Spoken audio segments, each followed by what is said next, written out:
All rise. The bailiff's voice echoed through the packed federal courtroom. Every seat scraped back. Every head rose. Except one. Richard Voss stayed seated, arms crossed, phone still in his hand, thumb scrolling. Miss Voss, his own attorney whispered, panic in her voice. Stand up. Now, I don't stand for people who got lucky, Voss muttered, loud enough for the front row to hear. I built a company worth $4 billion. She got appointed. A ripple of gasps moved through the gallery. Judge Camille Ashford, robe pressed, expression unreadable, stopped at her bench and looked directly at him. Mr. Voss, this is your one warning. Stand or I will consider it contempt. Voss finally stood slow, deliberate, insultingly casual, like he was doing her a favor. There, he said. Happy? No, Judge Ashford said flatly, but we'll proceed. The gallery held its breath. Nobody in that room, including Voss, had any idea how fast the next 6 hours were about to move. Voss sat back down the second the judge did, smirking at his attorney like he'd won something. That's how you handle these people, he whispered. Show them who's actually in charge. His attorney didn't answer.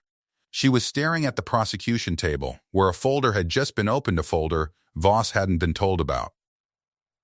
Your Honor, the federal prosecutor said, rising, we'd like to introduce new evidence, obtained this morning, regarding falsified financial disclosures tied to Voss Capital Holdings. Voss's smirk vanished. What evidence? We turned everything over. Not everything, the prosecutor said. Someone inside your own company disagreed. The courtroom doors opened. A young woman walked in, late 20s, composed, carrying a single folder. Voss's face went white. Sit down, he hissed, though she wasn't even near him. Sit, Your Honor, the prosecutor said. We'd like to call an internal whistleblower to the stand. Judge Ashford's eyes flicked toward Voss for exactly 1 second. Proceed. The young woman took the stand, hand raised, swearing the oath without hesitation. State your name and your relationship to the defendant, the prosecutor said. Emily Voss, she said. I'm his daughter, and former chief compliance officer at Voss Capital. The gallery erupted in whispers. Voss shot to his feet. Objection. This is a personal matter. This has nothing to do with sit down, Mr. Voss, Judge Ashford said, voice cutting clean through the noise. You'll get your turn to object through counsel. Not by shouting in my courtroom. He sat, slowly, his jaw tight enough to crack. Emily didn't look at her father once. 2 years ago, I found discrepancies in 3 offshore accounts. I brought it to him personally. He told me to bury it. And when you refused? The prosecutor asked. He fired me. Told the board I'd had a breakdown. Told the press I was unstable. Her voice didn't shake. I kept copies of everything. Voss's attorney put a hand on his arm. He shook it off. This is insane, he muttered. She's lying. She's always been jealous of Mr. Voss, Judge Ashford said without even looking up from the file in front of her. Every time you speak without being asked, it goes in the record. Keep going if you'd like. He didn't. For the next hour, the prosecution laid it out piece by piece, falsified filings, hidden accounts, a paper trail Emily had quietly preserved for 2 years, waiting for the right moment. By noon, Voss's confidence had cracked completely. He leaned toward his attorney, whispering fast. Fix this. Now, I don't care what it costs. There's nothing to fix, she whispered back. She has originals. Time-stamped, notarized. At 12:45, the judge called a recess. Voss stormed into the hallway, phone already to his ear. Get me the board on a call. Now, I want emergency authorization to he stopped mid-sentence. His phone buzzed, then buzzed again, then didn't stop. Emails, dozens of them. Board members, his own general counsel, a subject line that made his stomach drop, emergency meeting vote on removal. They can't do this without me in the room, he said almost to himself. Sir, his attorney said quietly, reading over his shoulder. They just did. By 2 p.m., Voss Capital's board had voted, 7-2, to remove Richard Voss as CEO, citing material risk to shareholders following the morning's federal filing. He wasn't even back in the courtroom yet. At 2:30, court resumed. Judge Ashford didn't waste time, given the evidence presented and the credible corroborated testimony of the witness. This court finds sufficient grounds to freeze all assets connected to Voss Capital Holdings, pending full federal audit.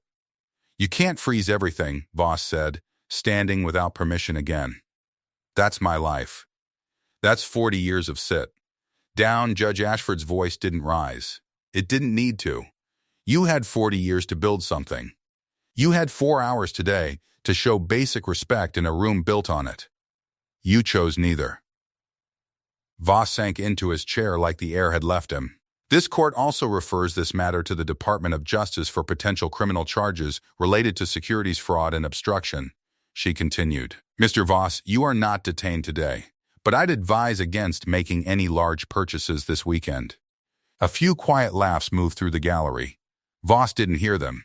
He was staring at his phone, watching his own company's stock crater in real time, losing more value every minute the market stayed open.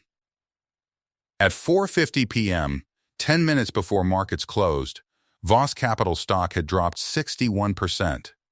By the time the closing bell rang, Richard Voss, a man who refused to stand for a judge that morning, had lost his company, his board seat, his public reputation, and an estimated $3.8 billion in personal net worth. All before sunset. Emily stood outside the courthouse as the sun dropped behind the skyline, still holding the same folder she'd walked in with. A reporter approached her. "Do you regret it?